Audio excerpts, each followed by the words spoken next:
वसई विरार के चुने हुए जो विधायक हैं अब वो सदन में बात कर रहे हैं। बात करते हैं वसई की। तो वसई विधानसभा क्षेत्र से विधायक स्नेहा दुबे पंडित ने सदन में जो बातें रखी है वसई को लेकर, तो वहां पे सबसे ज्यादा उन्होंने पहले अधिवेशन के पहले चरण में उन्होंने सबसे ज्यादा जो जोर दिया है वो यहाँ के लोगों की ट्रैवलिंग पे समस्या पे ध्यान दिया है और उन्होंने मुद्दे को सदन में उठाया है। उन्होंने सदन से आग्रह किया, सरकार से आग्रह किया कि यहाँ पर भाईंदर तक जो मेट्रो रेल सेवा आ रही है वो मेट्रो रेल सेवा को वसई, विरार और नालासोपारा तक लोगों को जोड़ा जाए और इसके लिए उन्होंने सदन से आग्रह किया है। इसके साथ ही उन्होंने वसई में 35 साल की जो सत्ता रही उसको भी टारगेट करते हुए उस पर भी बात किया कि 35 साल से वसई विरार की जनता, खासकर वसई की जनता के लिए उन्होंने बात किया क्योंकि ये वहां की चुनी हुई प्रतिनिधि हैं। तो उन्होंने कहा कि 35 सालों से यहाँ पे पानी की समस्या है जो अभी भी सॉल्व नहीं हुई है, जबकि तमाम सारी योजनाएं आई सरकार की, इसके बावजूद वहां पर लोग अभी भी प्यासे हैं। उसके अलावा उन्होंने यहाँ पर गुंडागर्दी की भी बात कही है। उन्होंने मेंशन किया है कि यहाँ पे 35 सालों की जो स्वार्थ वाली राजनीति उन्होंने मेंशन किया, खासकर कहें इसमें उन्होंने पार्टी का तो नाम नहीं लिया, लेकिन बेशक उन्होंने 35 साल की सत्ता कहा तो यहाँ की स्थानीय पार्टी जो है बहुजन विकास आघाड़ी पर कहीं ना कहीं उन्होंने संकेत दिया है और उसको लेकर उन्होंने साथ में उन्होंने आग्रह किया सरकार से यहाँ पे पानी से संबंधित, मेट्रो रेल से संबंधित अन्य जो उन्होंने योजनाएं हैं उससे संबंधित उन्होंने अपनी आवाज उठाई है और सरकार को इस तरफ ध्यान आकर्षण करते हुए कार्रवाई करने की बात कही है और उस पर काम करने की बात कही है। उन्होंने क्या कुछ कहा है आइए कुछ सुनते हैं।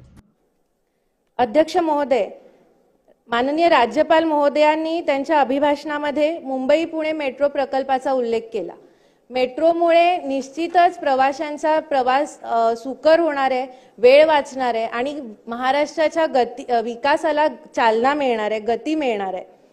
अध्यक्ष महोदय, मला या निमित्ताने एक विनंती करायची आहे की विरार, नालासोपारा, वसईमध्ये गेल्या अनेक वर्षांमध्ये खूप लोकसंख्या वाढलेली आहे आणि तेथली लाखो लोक हे आपल्या उपजीविकेसाठी मुंबईमध्ये रोज प्रवास करत असतात लोकलने। तर त्यांचा हा प्रवास सुकर होण्यासाठी, त्यांना तिथे सोयी सुविधा मिळण्यासाठी भाईंदर पर्यंत आलेली मेट्रो लवकरात लवकर वसई विरार पर्यंत सुद्धा शासनाने त्याचा प्रस्ताव बनवून त्याची अंमलबजावणी शासनातर्फे व्हावी अशी मी शासनाला विनंती करते। अध्यक्ष महोदय, राज्यामध्ये जलजीवन मिशन योजने अंतर्गत हर घर नल योजनेची खूप प्रभावीपणे अंमलबजावणी होते आहे आणि या योजनेमध्ये कोणताही भेदभाव न करता प्रत्येक घराघरामध्ये नळाने पाणी देण्याची योजना ही आहे। अध्यक्ष महोदय, मला या निमित्ताने विनंती करायची आहे की मी ज्या मतदारसंघाचं प्रतिनिधित्व करते तो वसई मतदारसंघ गेल्या 35 वर्षापासून पाण्याच्या एका थेंबाला तडफडतोय। तर ह्या योजनेची अंमलबजावणी वसईच्या ग्रामीण भागामध्ये आणखीन प्रभावीपणे व्हावी आणि लवकरात लवकर तिथल्या प्रत्येक घरामध्ये पाणी पोहोचावं अशी मी विनंती करते। तसंच शहरी भागासाठी अमृत योजना 2.0 ही योजना सुरू केलेली आहे महानगरपालिकेच्या क्षेत्रांमध्ये, पण या योजनेमध्ये शहरांमधली जी वसती स्थानं आहेत, झोपडीचा भाग आहे, चाळी असतील किंवा आदिवासी पाडे असतील, तर या भागामध्ये हे प्रत्येक घराला पाणी मिळत नाहीये, तर ती व्यवस्था करावी। अध्यक्ष महोदय, 2 मिनिटात मी संपवते। अध्यक्ष महोदय, राज्यपालांनी त्यांच्या अभिभाषणामध्ये राज्यभरात हरित आच्छादन क्षेत्र वाढवण्यासाठी हरित महाराष्ट्र कार्यक्रमाची घोषणा केलेली आहे।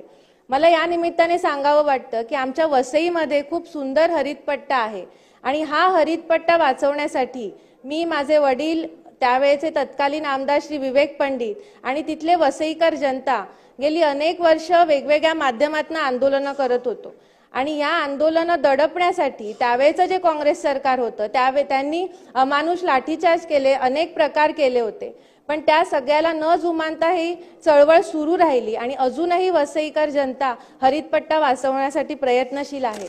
मला या निमित्ताने एकच वाटतंय की सरकार हा हरितपट्टा वसईचा वाटवण्यासाठी निश्चित पावलं उचलेल आणि शेवटी मला थांबताना एकच गोष्ट मांडायची अध्यक्ष महोदय की हे सरकार जे आता स्थापन झालेलं आहे महायुतीचं सरकार, त्यांनी गेल्या काळामध्येही सिद्ध करून दाखवलेलं आहे की हे सरकार गरिबांचं, वंचितांचं, शोषितांचं, कामगारांचं, शेतकऱ्यांचं, सगळ्या सामान्यांचं सरकार आहे। त्यामुळे मी या सरकारचे खूप खूप आभार मानते।